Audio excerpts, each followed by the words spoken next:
बात है, गंगापुर नाम के एक शांत गांव में रवि नाम का एक लड़का रहता था। वो न केवल अनाथ था, बल्कि पूरी दुनिया में उसका कोई अपना नहीं था। फिर भी रवि कभी हार नहीं मानता था। वो अत्यंत परिश्रमी था। उसकी लगन और कड़ी मेहनत से प्रभावित होकर एक दिन ज्ञानदेव नामक एक बूढ़े किसान ने उसे एक दुबला पतला बछड़ा भेंट दिया। बेटा, मैं तुम्हारी मेहनत से बहुत प्रसन्न हूँ। मेरे पास तुम्हें देने के लिए और कुछ नहीं है, लेकिन इस बछड़े को ले जाओ। ये तुम्हारे किसी ना किसी काम जरूर आएगा। ये कहकर किसान अपने रास्ते पर चला गया, लेकिन बछड़े को अपने साथ देखकर रवि गहरे विचार में डूब गया। ज्ञानदेव चाचा, मुझे खुशी खुशी तो बछड़ा दे दिया आपने, लेकिन मैं इस बछड़े का करूंगा क्या? हाँ, एक काम हो सकता है। मैं किसी बंजर लावारिस जमीन को जोतूंगा और उस पर कुछ उगाना शुरू कर दूंगा। इस विचार के साथ रवि अपने बछड़े को लेकर गांव की सीमा से बाहर निकल गया। गर्मी के दिन थे, सूरज सिर पर चमक रहा था। रवि के बदन पर ना तो पूरे कपड़े थे और ना ही पैरों में जूते। फिर भी वो अपनी धुन में बछड़े को हाँकता चला जा रहा था। उसके भीतर आशा की एक लौ जल रही थी। अचानक उसे लगा जैसे कोई उसे पुकार रहा हो। अरे ओ छोटे भाई, छोटे भाई, जरा रुकना तो। रवि ने उत्सुकता से मुड़कर देखा। 3 आदमी को अपनी ओर आते हुए दिखाई दिया, जिनकी आंखों में शरारत भरी मुस्कान थी। जब वे रवि के करीब पहुँचे, तो रवि ने विनम्रता से पूछा, आपने मुझे पुकारा था, मैं आपकी क्या सहायता कर सकता हूँ? अरे भाई, सहायता क्या, हमने तो तुम्हें यह पूछने के लिए रोका था कि तुम ये अजीब सा बकरा कहाँ लेकर जा रहे हो। बकरा? लेकिन बड़े भाई, ये बकरा नहीं, मेरा बछड़ा है। आपको शायद कोई गलतफहमी हो रही है। देखा भाई, इस पागल को देखा, ये एक बकरे को बछड़ा बता रहा है और जरूर इसने कुछ पी रखा होगा और दिक्कत है इस मरियल बकरे को। इसे कोई एक कौड़ी में भी ना खरीदे। पर भाइयों, हमें इस बेचारे लड़के की मदद करनी चाहिए, क्या है ना? क्यों ना हम 4-5 रुपए में ये मरियल सा बकरा खरीद लें। हाँ हाँ, इसमें क्या बुराई है? इस बेचारे का भला हो जाएगा, हमें भी नुकसान नहीं होगा। ये सुनते ही पहले व्यक्ति ने अपनी जेब से कुछ सिक्के निकाले और उन्हें रवि के हाथ में थमाते हुए तेजी से बछड़े की रस्सी पकड़ ली। जाओ भाई, इन 5 रुपए से तुम मजे करो। याद रखोगे क्या कि किसी दिलदार आदमी से पाला पड़े था। लेकिन भाई, मैं अपने बछड़े को बेचना नहीं चाहता। अपने पैसे वापस ले लो और मेरा बछड़ा मुझे वापस कर दो। इस पर पहले व्यक्ति के दोनों साथी अचानक भड़क उठे। लड़के, अपनी बकवास बंद कर। एक तो हम तुम्हारा ये मरियल सा बकरा खरीद कर तुम पर एहसान कर रहे हैं और तुम हमें आंखें दिखा रहे हो। चल भाग यहाँ से। रवि को तुरंत समझ आ गया कि ये तीनों उसे धोखा दे रहे थे, लेकिन वे 3 थे और वो अकेला। ज्यादा बहस करने से वे उसे पीट सकते थे और मुफ्त में बछड़ा ले जा सकते थे। इसलिए उसने चुप रहने में ही समझदारी समझी और वे तीनों हंसते हुए बछड़े को लेकर अपने रास्ते चले गए। अरे अब हम इस मरियल बछड़े को खूब खिला पिला कर मजबूत करेंगे। हाँ भाई, भला उस छोटे लड़के के बस के कहाँ था इसे पालना पोसना। लेकिन वे अभी कुछ ही दूर गए होंगे कि रवि के दिमाग में एक अनोखा विचार आया। वो दौड़कर उन तीनों के पास जा पहुंचा। आप लोग बहुत दयालु हैं बड़े भाइयों। मेरे इस मरियल बकरे को सचमुच कोई नहीं पूछता, पर आपने उसके 5 रुपए दे दिए। आपसे बढ़कर सज्जन मुझे और कहाँ मिलेंगे। मेरी दुनिया में कोई नहीं है। यदि आप मुझे अपने पास नौकर रख लें तो मैं कुछ दिन से आराम से काट लूं। क्या नौकर? तीनों ने एक दूसरे की ओर देखा। मुफ्त में नौकर मिल रहा है, ये बुरा नहीं है। क्यों ना हम इसे अपने साथ रख लें। हाँ, मैं भी यही सोच रहा था। इसे अपने साथ रखने में कोई नुकसान नहीं। तीनों उसे अपने साथ धर्मपुर नामक पास के एक नगर में अपने घर ले आए। रवि सचमुच बड़ा परिश्रमी और समझदार था। अपने काम के प्रति समर्पण और बुद्धिमत्ता से उसने कुछ ही दिनों में उन तीनों का दिल जीत लिया। वो उनके सारे काम करता, घर के खर्च का और पैसों का भी पाई पाई का हिसाब रखता था। नतीजा ये निकला, तीनों उससे बहुत खुश थे। एक दिन रवि उन तीनों के किसी काम से बाहर गया। जब वो लौटा तो उसे एक अजीब सी टोपी पहने देखकर वे तीनों चकित रह गए। अरे ये जोकर वाली टोपी तुम कहाँ से लाए? ये जोकर की टोपी नहीं है, ये तो करामाती टोपी है। इसे पहनकर बाजार में हर चीज मुफ्त में ली जा सकती है। इस वजह से तो मैंने आज तक अपने खर्च के लिए आपसे एक भी पैसा नहीं मांगा। तीनों व्यक्तियों को रवि की बात पर बिल्कुल भी विश्वास नहीं हुआ। ये देखकर रवि फिर उनसे बोला, लगता है आपको मेरी बातों पर भरोसा नहीं हो रहा। सही कहा तुमने, हमें तुम्हारी मनगढ़ंत बातों पर कोई भरोसा नहीं है। तो ठीक है, कल आप लोग मेरे साथ बाजार चलिएगा, तब आपको इस टोपी की करामात देखकर अपने आप यकीन हो जाएगा। ठीक है, कल तुम्हारे साथ बाजार चलेंगे और तुम्हारी टोपी का जादू देखेंगे। ये कहकर तीनों अपने काम धंधे पर चले गए। उनके घर से आते ही रवि भी टोपी पहने हुए घर से निकला और धर्मपुर के व्यस्त बाजार में पहुंच गया। ये इस नगर का एक मशहूर ढाबा है, पहले इसी के मालिक को अपने पाले में करता हूँ। रवि ढाबे के अंदर गया और मालिक से बोला, लाला जी, कल मैंने अपने 3 खास मेहमानों को साथ लेकर आना है। पहचान के लिए ये टोपी पहने रहूंगा। वो जो भी खाए पिए और मांगे उन्हें दे देना, एक भी पैसा मत लेना। ये लीजिए पेशगी रकम, बाकी का हिसाब बाद में कर लूंगा। ठीक है भाई, जैसा तुम कहो, हाँ वैसा ही होगा। मैं अपने नौकर को समझा दूंगा। इसी तरह रवि ने वहाँ के 3 प्रमुख दुकानदारों को अच्छी खासी पेशगी रकम देकर अपनी पूरी योजना समझा दी। दुकानदारों को भला इसमें क्या आपत्ति होती, फिर रवि का भी इसमें कोई नुकसान नहीं था। उसने वो रकम उन तीनों व्यक्तियों की ही एक गुप्त तिजोरी में से निकाली थी।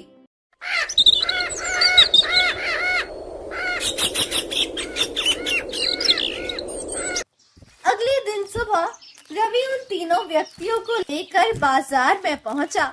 तब तक बाजार में उसकी पेशगी रकम देने की बात फैल चुकी थी और सबने उसे कोई बहुत बड़ा रईस मान लिया था।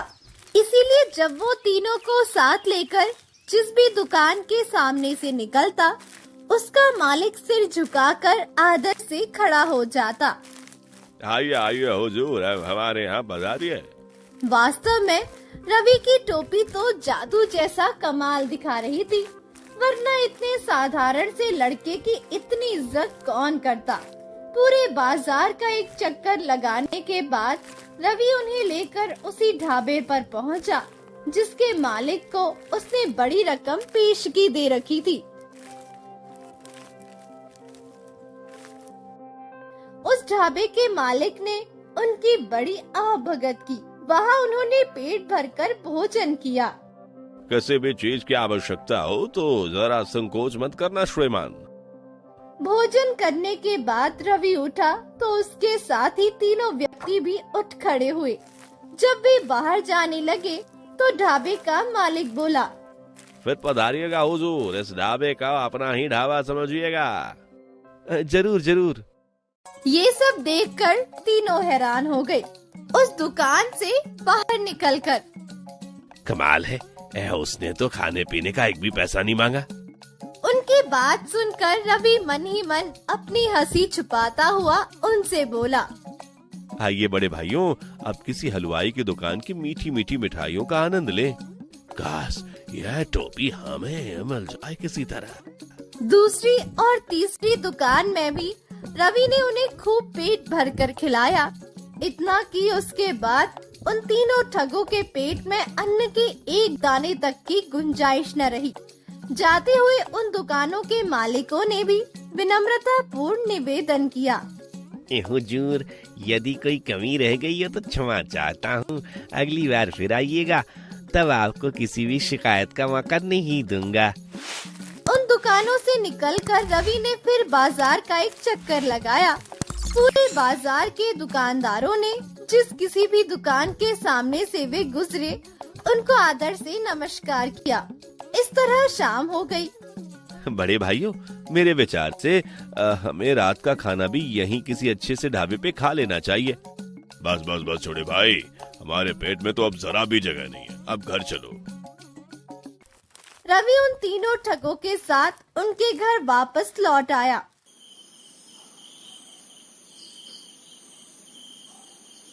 घर पहुंचते ही उनमें से पहला ठग बोला, भाई ये टोपी हमें दे दो, इसके बदले हम तुम्हारा बछड़ा और अपनी सारी संपत्ति तुम्हें देने को तैयार हैं। नहीं नहीं नहीं भाई, ये नहीं हो सकता। मेरे पास तो यही एक पैतृक संपत्ति है, मैं इसे किसी भी कीमत पर नहीं बेचूंगा।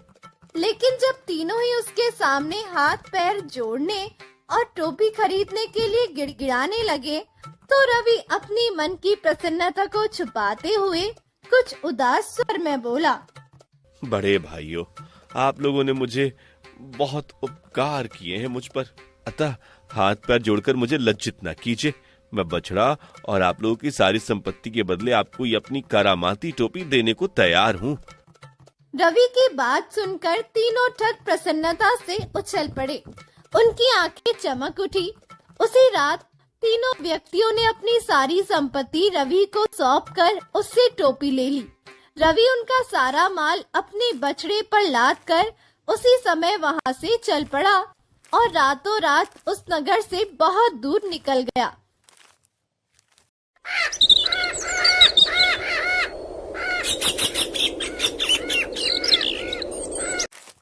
अगले दिन जब सुबह हुई तो तीनों ठग उठे और टोपी के जादू से पूरा ही बाजार खरीदने घर से निकल पड़े। सबसे पहले वे उसी ढाबे पर पहुंचे जहां रवि के साथ उन्होंने छक्कर भोजन किया था। टोपी के कारण दुकान के मालिक ने उन्हें फौरन पहचान लिया। आइए आइए हुजूर, मेरा सौभाग्य है कि आप लोग दोबारा पधारें। कहिए आपकी खिदमत में क्या पेश करूं? तुम्हारे ढाबे में कुछ भी खाने पीने का सामान है, बारी बारी से ले आओ। इतना बड़ा ऑर्डर पाकर ढाबे वाला खुशी से फूला न समाया और स्वयं अपने हाथों से खाने पीने की चीजें ला ला कर उनके सामने रख दिया और मन ही मन सोचने लगा, हे प्रभु, ये ऐसे ग्राहक यदि रोज रोज भेजे तो कुछ ही महीनों में मैं माला माल हो जाऊंगा। वाह, कितनी चमत्कारी टोपी है। मालिक तो हमारी सेवा में हमारे कदमों में बिछा जा रहा है। तीनों ने खूब छककर खाना खाया, फिर डकार लेते हुए उठ खड़े हुए और बिना पैसे दिए ही बाहर जाने लगे। ये देखकर ढाबे का मालिक गुस्से से बोल पड़ा, जनाब, खाने के पैसे तो देते जाइए, पूरे 100 रुपए बने। क्या पैसे? ओ भाई, पैसे किस बात के? हमें पहचाना भाई, इस टोपी के जादू को पहचानो। हाँ, उसकी ये हरकत देख ढाबे का मालिक एकदम क्रोधित हो उठा। वो काफी मोटा तगड़ा था और अकेला ही उन तीनों के लिए काफी था। उसने लपक कर तीनों टोपी वाले व्यक्ति की गर्दन नाप ली और 2-3 जोरदार थप्पड़ जमता हुआ गुर्राया। अब बताऊं मैं किस बात के पैसे हैं? जल्दी निकाल मेरे 100 रुपए। देते हैं भाई, मेरी गर्दन तो छोड़ दो। और मालिक को पैसे देकर तीनों ने किसी तरह उससे पीछा छुड़वाया और ढाबे से बाहर निकलकर आपस में झगड़ने लगे। अरे तुमने टोपी हाथ में रखी थी, इसीलिए इसका असर नहीं हुआ ढाबे वाले पर, हैं? हाँ, यही बात है। तुम्हारी जरा सी भूल हमें बाजार में इतना अपमानित होना पड़ा। तुम सर पर पहन लो। ठीक कहते हो, मुझे वास्तव में भूल हो गई मुझसे। ये कहकर तीसरे व्यक्ति ने टोपी सिर पर पहन ली और तीनों पुनः एक दुकान पर पहुँचे और वहाँ भी मनचाही चीजें खरीदी। लेकिन जब वे उन चीजों को गठरी बांध कर चलने लगे तो दुकानदार ने उन्हें रोक लिया। जनाब, जो सामान आप ले जा रहे हैं वो मुफ्त का नहीं है, इसके पैसे देते जाइए। पूरे 200 बने, ये लीजिए खरीदे गए सामान की पर्ची। क्या पैसे अदा करने के नाम पर उन बेचारों को कुछ सोच ना सका। वैसे भी अब उनके पास फूटी कौड़ी भी शेष नहीं बची थी। घबराहट में टोपी पहने व्यक्ति ने दुकानदार के सामने आकर अपना सिर हिलाया ताकि दुकानदार टोपी से प्रभावित हो जाए, पर इसका उल्टा असर हुआ। दुकानदार ने उसे खींचकर एक जोरदार थप्पड़ दे मारा। तड़ाक। उफ, हमें छोड़ दो। उस थप्पड़ से उस व्यक्ति के सिर से टोपी निकलकर पास ही रखी चलती हुई आग में जा गिरी। उससे पहले ही उन तीनों में से कोई उस टोपी को भट्टी में से निकाल पाता, फुसकी बनी वो टोपी जलकर राख हो गई। हाय हाय हमारी करामाती टोपी। ये देखकर तीनों ही रोने धोने और चीखने चिल्लाने लगे। उनके रोने धोने से शीघ्र वहाँ अच्छी खासी भीड़ इकट्ठा हो गई। हाय हाय हम लुट गए, हम बर्बाद हो गए, हाय हमारी करामाती टोपी। अरे कम वक्त, आखिर क्या हुआ? हाँ, मुंह से भी तो कुछ बोलो। जब रोते रोते उन तीनों ने अपनी करामाती टोपी के गुण बताए तो वहाँ एकत्रित सभी व्यक्तियों का हंसते हंसते बुरा हाल हो गया। अरे अकल से पैदल हो तुम सब। हाँ, वो कोई करामाती टोपी नहीं थी, लगता उस लड़के ने तुम्हें मूर्ख बनाया है। फिर जब दुकानदार ने उन्हें असली बात बताई तो उन तीनों के होश ही उड़ गए। क्या उस लड़के ने हमें मूर्ख बनाया? हाय हम ठग खुद ही अपने जाल में फंस गए। यानी इस बार चोर पर मोर पड़ गया। इस तरह रवि ने उन ठगों को उनकी ही चाल में फंसाकर अपना बदला ले लिया और उस दिन से उन तीनों ठगों ने भी किसी को धोखा न देने की कसम खा ली। स्वामी, इस दुनिया में तो बड़े से बड़े मूर्ख भरे पड़े हैं। इस चालाकी भरी दुनिया में मूर्खों का क्या काम है? अरे बिमला, बहुत भोली है तू तो। जरा सोच, अगर दुनिया में मूर्ख ना होते तो हमारा ठगी का धंधा वाला कैसे चलता? हाँ, ये बात तो है स्वामी। मगर स्वामी, ये भी सच है कि आज तक आपने मूर्ख आदमियों को ही ठगा है। तुम्हारे कहने का क्या मतलब है बिमला? स्वामी, मेरे कहने का मतलब ये है कि आज तक आप भोले भाले लोगों को ही ठगते आए हैं। कभी किसी चतुर बुद्धिमान व्यक्ति को ठग कर दिखाओ तो मैं आपकी ठगी का लोहा मानूंगी। यदि आपको अपनी ठगी पर इतना विश्वास है तो मेरी चुनौती को स्वीकार करो तो जानू। ठीक है बिमला, अब मैं कोई चतुर और बुद्धिमान आदमी को ठग कर ही घर में घुसूंगा। बिरजू घर से निकलकर चौपाल के पास से गुजर रहा था। अरे देखो रामू, ठग बिरजू जा रहा है, ना जाने आज किसकी सामत आई है। इस बिरजू ने तो हमारी नाक में दम कर रखा है। जब देखो किसी ना किसी को ठगता ही रहता है, पता नहीं इससे कब छुटकारा मिलेगा। बिरजू गांव वालों की कही हुई बातों को नजरअंदाज करते हुए निकल जाता है। वो गांव वाले तो मूर्ख हैं। मुझे कोई चतुर व्यक्ति को ढूंढकर उसी को ठगी का शिकार बनाना है।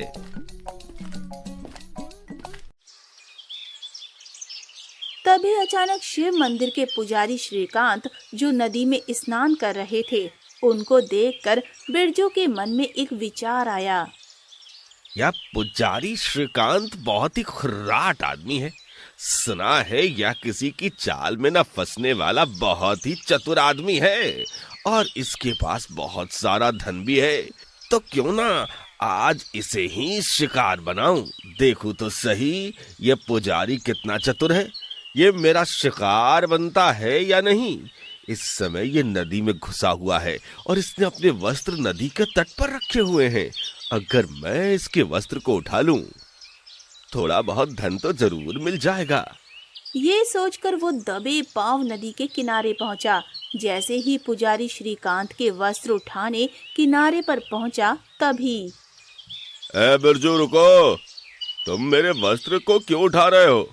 क्या वस्त्र लेकर भागने का इरादा है? पुजारी जी, आपके वस्त्र लेकर मैं क्या करूंगा भला? तो फिर तुम नीचे रखे वस्त्र को क्यों उठा रहे थे? पुजारी जी, आपके प्रति मेरे मन में अपार श्रद्धा है। अब यहाँ से गुजरते हुए मैंने आपके वस्त्र जमीन पर देखे तो मुझसे रहा नहीं गया। मैंने सोचा जब तक आप नदी में स्नान करें तब तक मैं आपके वस्त्र अपनी गोद में लिए बैठा रहूं। बिरजू, मैं जानता हूँ तुम ठग हो। मैं तुम्हारी बातों में आने वाला नहीं हूँ, इसलिए तुम्हारी भलाई इसी में है कि तुम चुपचाप यहाँ से खसक लो। पुजारी जी, आप तो बेकार ही मुझ पर गरम हो रहे हैं। आपका ऐसा आदेश है तो मैं यहाँ से चला जाता हूँ। जल्दी भाग यहाँ से। बिरजू वहाँ से कुछ ही कदम आगे बढ़ा था कि उसके दिमाग में एक विचार आया। कुछ तो गड़बड़ है, मुझे झाड़ियों के पीछे से छुपकर देखना चाहिए। बिरजू झाड़ियों के पीछे से छुपकर देखने लगा। कुछ ही देर में पुजारी श्रीकांत नहाकर बाहर निकले। देखिए अब क्या करता है। पुजारी श्रीकांत ने बाल सुखाने के लिए अपनी जटाई खोली तो उसमें से स्वर्ण मुद्राएं गिरनी शुरू हो गईं। बिरजू ये सब देखकर चकित हो गया। अरे ये क्या चक्कर है? पुजारी अपने धन को अपनी जटाओं में छिपा कर रखता है। जब स्वर्ण मुद्राएं गिरनी बंद हो गई तो पुजारी श्रीकांत ने अपनी स्वर्ण मुद्राएं गिनना शुरू कर दिया। पूरी की पूरी 20 स्वर्ण मुद्राएं हैं। इसका मतलब यह है कि एक भी स्वर्ण मुद्रा इधर उधर नहीं हुई है। अब इन्हें वापस अपनी जटाओं में छुपा लेता हूँ। इस पुजारी के यहाँ कहाँ से आई इतनी स्वर्ण मुद्राएं? पुजारी श्रीकांत ने एक एक करके फिर से अपनी जटाओं में सारी मुद्राएं छिपाकर रख ली। ये सब बिरजू छुपकर पीछे से देख रहा था। इसका मतलब तो ये हुआ कि पुजारी श्रीकांत के पास बहुत सारा धन है, मगर ये जरूरत से ज्यादा चालाक है। लेकिन जैसा भी हो, मुझे इन स्वर्ण मुद्राओं को हड़पना ही होगा। दूसरी ओर पुजारी अपने वस्त्र पहनकर, अब मुझे मंदिर चलना चाहिए। बिरजू भी पुजारी के पीछे पीछे चलने लगा। जब पुजारी मंदिर के पास पहुंचकर अचानक पलटकर देखता है तो बिरजू को देखकर चौंक जाता है। अरे बिरजू, तुम मेरे पीछे पीछे क्यों चल रहे हो? पुजारी जी, मैं आज से अपना ठगी का धंधा छोड़ना चाहता हूँ। इस कार्य में आप ही मेरा सहयोग कर सकते हैं। मैं भला तुम्हें क्या सहयोग कर सकता हूँ? पुजारी जी, ठगी का धंधा छोड़ने के उपलक्ष्य में मैं आपके द्वारा अपने घर में सत्यनारायण जी की कथा कहवाना चाहता हूँ। इसलिए आप मेरे साथ इसी समय मेरे घर चलिए और सत्यनारायण जी की कथा संपन्न करवाइए पुजारी जी। बिरजू की बात सुनकर पुजारी सोच में पड़ गया। ये बिरजू बड़ा ही धूर्त है। ये भला ठगी का धंधा क्यों छोड़ने लगा? लगता है मुझे ये अपनी जाल में फंसा रहा है। पर मैं भी कम नहीं। मैं भूल कर भी इसके साथ इसके घर नहीं जाऊंगा। इस समय बहाना बनाकर टाल देता हूँ। ये सोचकर वो बिरजू से बोला, बिरजू, तुम ठगी का धंधा छोड़ रहे, ये जानकर मुझे अत्यंत प्रसन्नता हुई। मैं तुम्हारे साथ तुम्हारे घर सत्यनारायण जी की कथा कहने अवश्य चलता, पर मुझे अफसोस कि मैं तुम्हारे साथ आज नहीं जा सकूंगा। लेकिन क्यों पुजारी जी? बिरजू, मैंने आज ही एक संकल्प लिया है। 1 माह तक मैं नदी में यज्ञ करूंगा।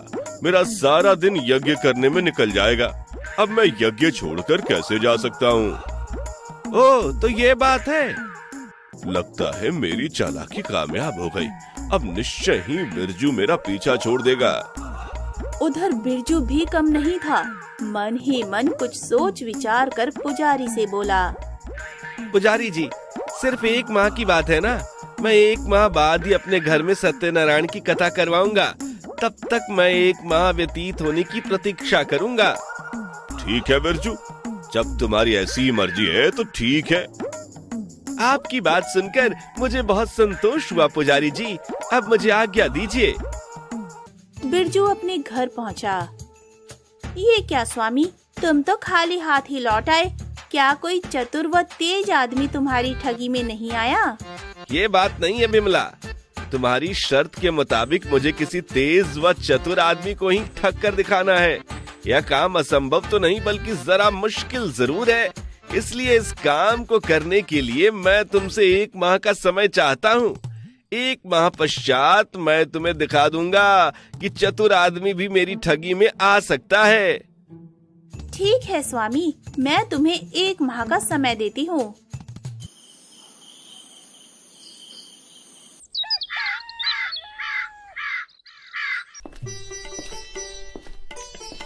अगले दिन सवेरे सवेरे बिरजू ढेर सारे फल लेकर पुजारी श्रीकांत के पास पहुंचा। ये सब क्या है बिरजू? पुजारी जी, आज तक मैंने बहुत पाप किए हैं, इन फलों को लेकर मुझ पर कृपा कीजिए। मैं तो समझता था कि बिरजू बहुत ही चालाक और धूर्त आदमी है, पर ये तो बिल्कुल मूर्ख प्रतीत होता है। बिना वजह इतने सारे फल लेकर आया है, लगता है इसे बहुत बड़ा फायदा होने वाला है।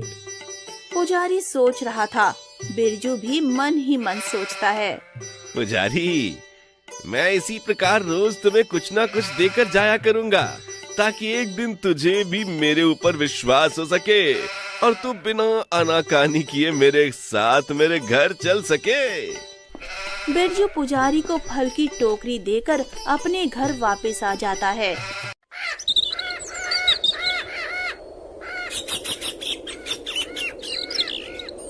अगले दिन फिर से 1 टोकरी फल लेकर जाता है।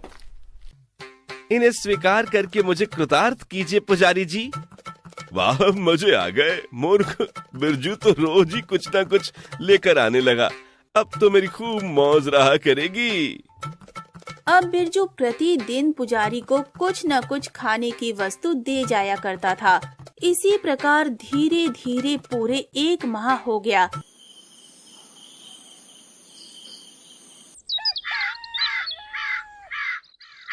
एक दिन पूरे 1 महीने तक बिरजू की दी हुई फल और मिठाई मैंने खूब पेट भर खाए हैं। भगवान तू ऐसे मूर्ख हर पुजारी को देता रहे। तभी बिरजू वहाँ पहुँच जाता है।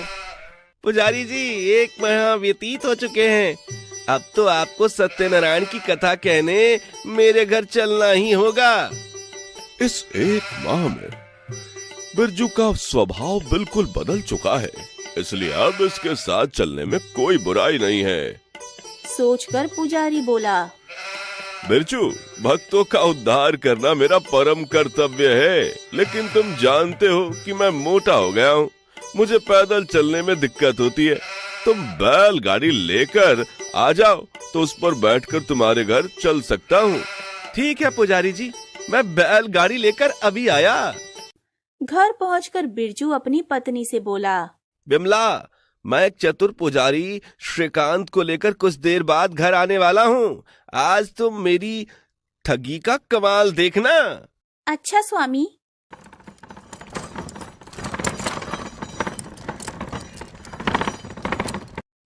पुजारी जी, मैं बैलगाड़ी लेकर आया हूँ।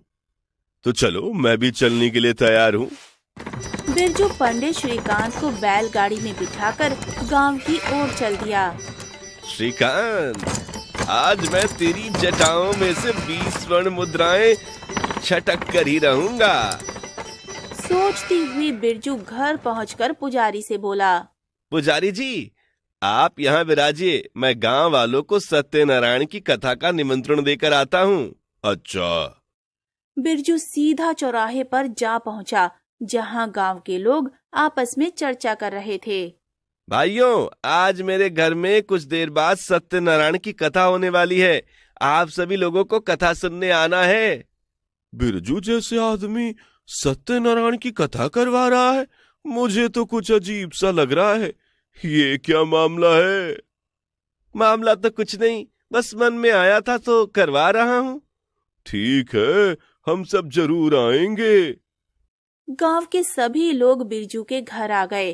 पुजारी ने सारे गांव वालों को सत्यनारायण की कथा सुनाई।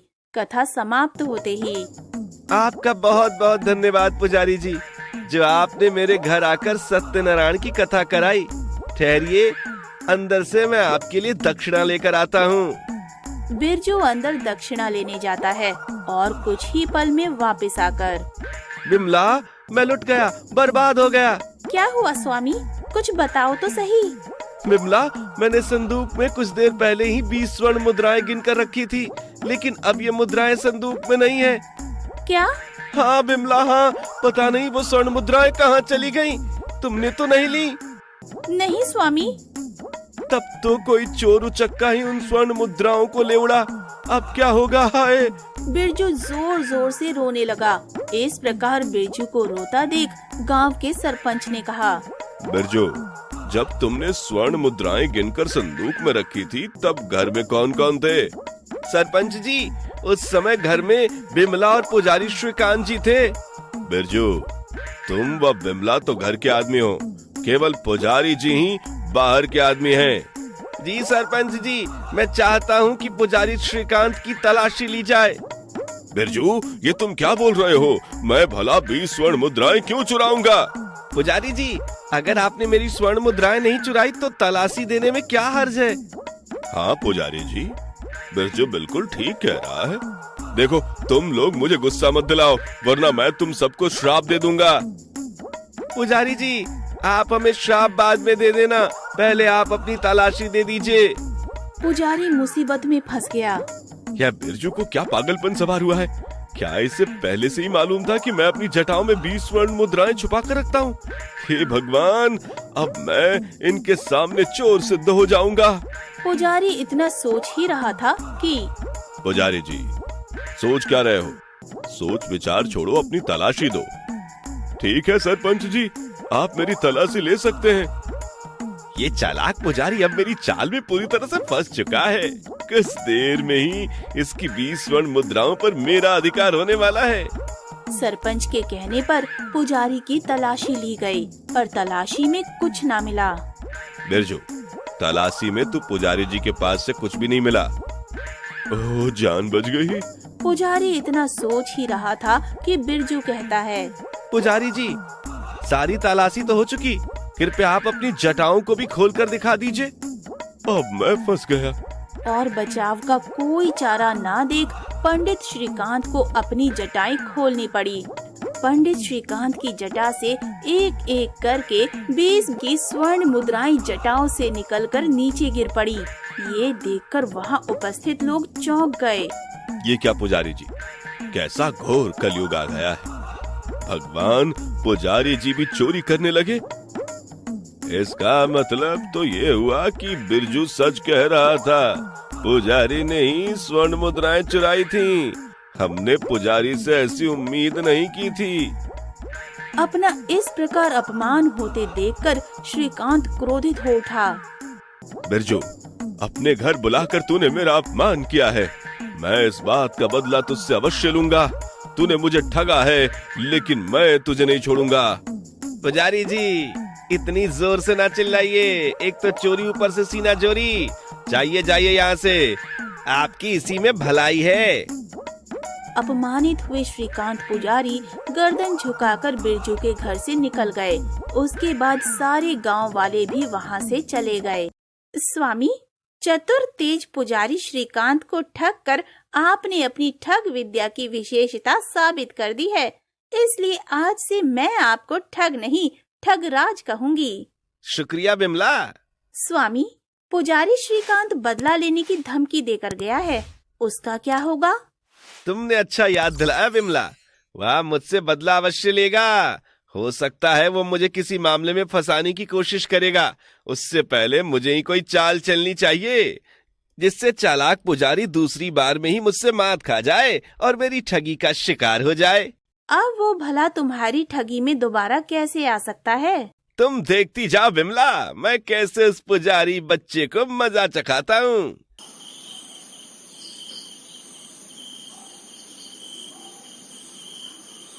बिरजू के पड़ोस में नकीम नाम का मुसलमान रहता था। उसी के घर से उस रात रोने की आवाज आई। बिमला, अरे क्या बात है, ये नकीम के घर से रोने की आवाज कैसी आ रही है? आओ नकीम के यहाँ चलकर देखते हैं। दोनों उसी समय नकीम के घर पहुँचे। ओह, यहाँ तो नकीम जन्नत पहुँच गया है। बिमला ने आगे बढ़कर नकीम की बीवी को सांत्वना दी। कुछ देर बाद नकीम को कब्रिस्तान में दफना दिया गया। ये सब देखकर बिरजू के मन में फिर से एक तरकीब आई। सारे गांव वालों के सो जाने के बाद बिरजू फावड़ा और एक बोरी लेकर कब्रिस्तान पहुंचा। वो रही नकीम की कब्र। बिरजू नकीम की कब्र को खोदने लगा। कुछ देर बाद ही नकीम की लाश को बोरी में भरकर वहां से चल पड़ा। घर पहुंचकर उसने नकीम के शरीर को सफेद चादर में लपेट दिया और बिमला से बोला, अब तू नकीम की लाश के पास बैठकर जोर जोर से विलाप करना शुरू कर दे।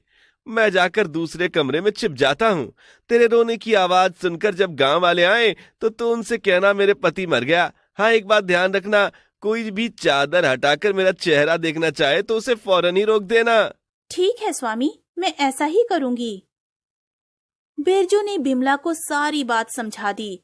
बिरजू बिमला को सारी बात समझाकर दूसरे कमरे में जाकर छुप गया। बिरजू के छुपते ही बिमला भी जोर जोर से रोने लगी।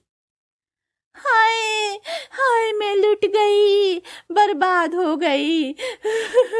हाय राम, मेरे पति को क्या हुआ।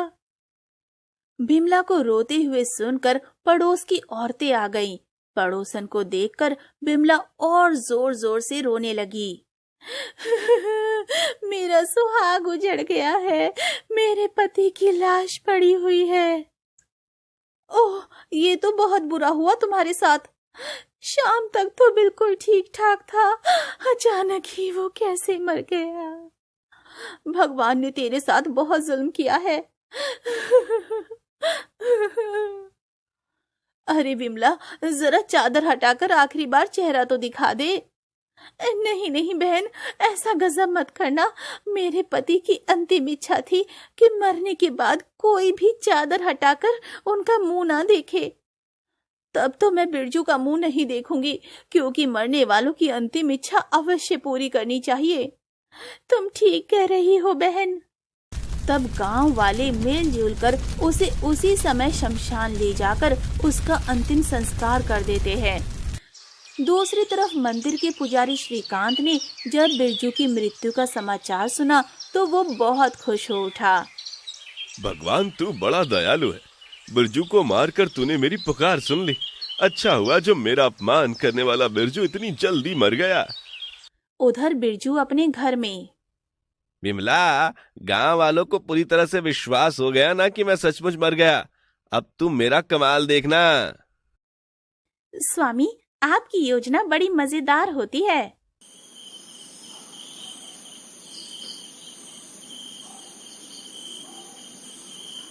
उसी रात।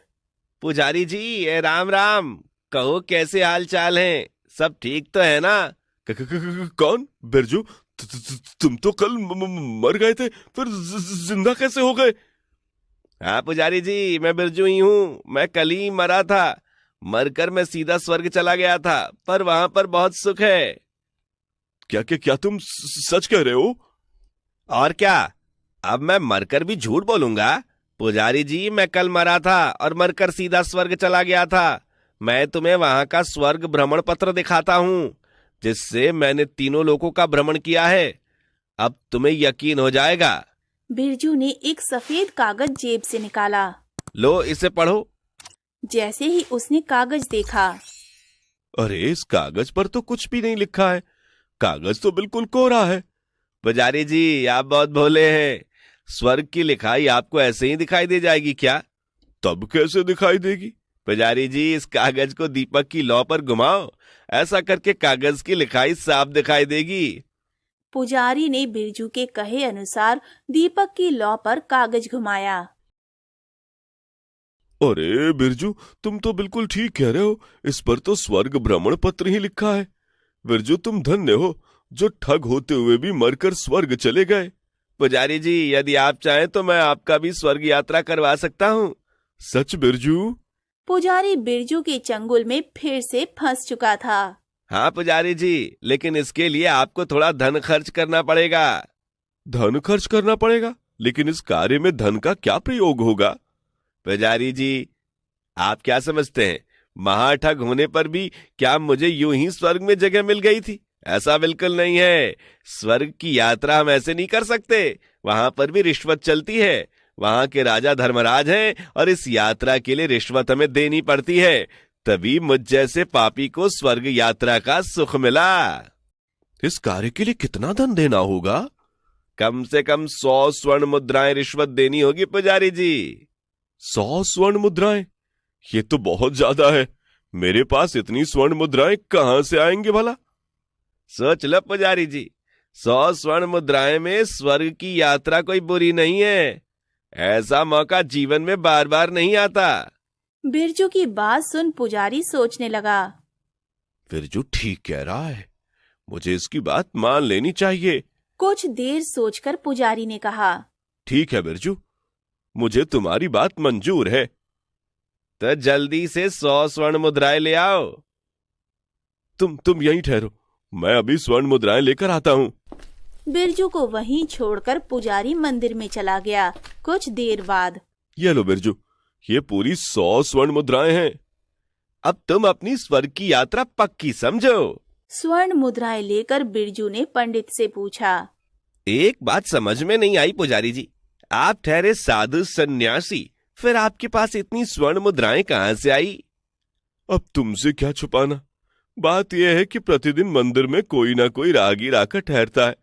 मैं किसी प्रकार उन्हें मौत के घाट उतारकर लाश को जंगल में फेंक आता हूँ और धन अपने पास रख लेता हूँ। तब तो आपके पास स्वर्ण मुद्राएं और भी होंगी पुजारी जी। अभी तो मेरे पास 100 मुद्राएं और भी हैं, जो मंदिर के अंदर संदूक में रखे हैं। पुजारी से सारी बातें पता कर बिरजू सोचने लगा। तब तो उन स्वर्ण मुद्राओं पर भी हाथ साफ करना होगा। बिरजू सोच ही रहा था कि अचानक, अब स्वर्ग यात्रा में किस बात की देर है बिरजू? अरे किसी बात की देरी नहीं पुजारी जी, बाहर झाड़ियों के पीछे स्वर्ग का विमान खड़ा है। तुम्हें आंखों पर पट्टी बांधकर विमान में बिठाना होगा। एक बात ध्यान रखना, चलते समय विमान में से गधे जैसी आवाज निकलती रहती है, उससे तुम बिल्कुल भी डरना नहीं। और हाँ, स्वर्ग का रास्ता थोड़ा ऊबड़ खाबड़ है, इसलिए रास्ते में विमान में धक्के लगते हैं, इसलिए आंखों पर पट्टी बांधनी पड़ती है, जिसे चक्कर ना आए। हिम्मत से काम लेना, घबराना नहीं। मैं ये सब बातें ध्यान में रखूंगा। अब तुम जल्दी से आंखों पर पट्टी कसकर बांध लो, मैं विमान लेकर आता हूँ। कुछ ही पल में बिरजू एक गधा लेकर आया। पुजारी आंख में पट्टी बांधकर वहीं खड़ा था। जी पुजारी जी, मैं विमान लेकर आ गया। तो मुझे जल्दी से विमान पर चढ़ाओ बिरजू। बिरजू ने पुजारी श्रीकांत को गधे पर बिठाया और गधे की पूंछ में एक पत्र बांध दिया। पुजारी जी, अब ये विमान तुम्हें स्वर्ग के द्वार पर ही ले जाकर रोकेगा। क्या तुम मेरे साथ विमान पर नहीं बैठोगे? अरे नहीं पुजारी जी, मैं दूसरे विमान पर बैठकर स्वर्ग पहुंचूंगा। एक बात ध्यान रखना, जैसे ही विमान तुम्हें स्वर्ग के द्वार पर ले जाकर रुके, तुम फौरन आवाज लगाना, धर्मराज मुझे आकर स्वर्ग में ले जाओ। अच्छा, लेकिन एक बात तो बताओ बिरजू। पुजारी जी, इतनी उत्सुकता ठीक नहीं है। जब आप स्वर्ग जा ही रहे हैं तो स्वयं ही अपनी आंखों से वहाँ का वातावरण देख लेना। फिर भी आपकी जानकारी के लिए बता दूं, स्वर्ग की ठाट बाट की बातें कुछ और हैं। वहाँ सोने के लिए बढ़िया पलंग है, हरे भरे बगीचे हैं, मीठी मीठी फलों के पेड़ हैं, आधी रात तक परियों का नृत्य होता है। फिर वह हम लोग के पैर दबाती है। जी चाहता है कि हमेशा ऐसी मीठी नींद सोता ही रहूं। तब तो स्वर्ग में मजा ही मजा। बिरजू ने गधे को एक लात जोर से मारी। विमान उड़ जाओ और पुजारी जी को स्वर्ग के द्वार पर पहुंचाओ। अगले ही पल गधा पुजारी को लेकर चल दिया। बेचारा पुजारी, इसको क्या पता कि कुम्हार के गधे पर बैठकर धर्मराज कुम्हार के यहाँ जा रहा है। बिरजू देर ना करते हुए बिमला के पास पहुँचा। बिमला, ये लो 100 स्वर्ण मुद्राएं, संभालो इसे। स्वामी, इतनी स्वर्ण मुद्राएं कहाँ से लेकर आए हो? अरे ये तो कुछ भी नहीं बिमला, पुजारी के पास और भी 100 स्वर्ण मुद्राएं हैं। चलो चलकर पुजारी की संदूक में रखी बाकी स्वर्ण मुद्राएं भी निकाल लें। चलो स्वामी, अब तो हम खूब धनवान हो जाएंगे। दूसरी ओर गधा तेजी से दौड़ता हुआ चला जा रहा था। सचमुच, ये तो विमान में से गधे जैसी आवाज निकल रही है। कुछ ही देर में गधा कुम्हार के घर पर जाकर रुका। विमान रुक गया। लगता है मैं स्वर्ग के द्वार पर पहुंच चुका हूँ। अब मुझे धर्मराज को आवाज लगानी चाहिए। ये सोचकर वो जोर से चिल्लाया, धर्मराज जल्दी से आओ और आकर मेरी आंखों की पट्टी खोलकर मुझे अपने साथ स्वर्ग ले चलो। पुजारी श्रीकांत की आवाज सुनकर धर्मराज कुम्हार की पत्नी की आंख खुल गई और उसने तुरंत धर्मराज को जगाया। अरे इतनी रात को कौन आ सकता है भाई? धर्मराज बाहर निकला। पुजारी श्रीकांत की आवाज सुनकर अन्य गांव वाले भी जमा हो गए। अरे कौन बैठा है मेरे गधे पर? गधे पर? मैं तो विमान पर बैठा हूँ। धर्मराज जल्दी से आकर मेरी आंखों से पट्टी खोलो। जैसे ही धर्मराज ने पुजारी की पट्टी खोली, धर्मराज कुमार तुम? अरे वो तो आप शिव मंदिर के पुजारी हैं, लेकिन आप इस समय गधे पर क्यों बैठे हैं? क्या मैं गधे पर बैठा हूँ? अरे और नहीं तो क्या। जब पुजारी श्रीकांत ने ध्यान से देखा, हाय मैं लुट गया, बर्बाद हो गया। लेकिन क्या हुआ पुजारी जी? हमें भी तो कुछ बताओ। मुझे बिरजू ने फिर से ठग लिया है। हाय अब मैं क्या करूं? बिरजू ठग तो मर चुका है। तब पुजारी श्रीकांत ने गांव वालों को विस्तार पूर्वक सारा किस्सा सुनाया। वो जानकर, तो आप गधे पर बैठकर स्वर्ग की यात्रा करने निकले थे पुजारी जी? तभी गधे की पूंछ में बंधे कागज पर नजर पड़ी। अरे गधे की पूंछ में ये कैसा कागज बंधा हुआ है? लगता है कोई धर्म पत्र है। पूंछ में से पत्र खोलकर सरपंच ने पढ़ा, भाइयों इस गांव में मैं अपनी ठगी की अंतिम इच्छा पूरी करके यहाँ से दूर जा रहा हूँ। ठगराज बिरजू। पत्र पढ़कर सरपंच ने चैन की सांस ली। चलो कम से कम इस ठग बिरजू से तो पीछा छूटा। इधर दूसरी ओर बिरजू ने मंदिर में रखी स्वर्ण मुद्राएं निकाल ली और अपनी पत्नी बिमला के साथ वहाँ से चल पड़ा। चले बिमला, अब हम किसी नए स्थान पर अपने ठगी का धंधा करेंगे। अलविदा गांव वालों।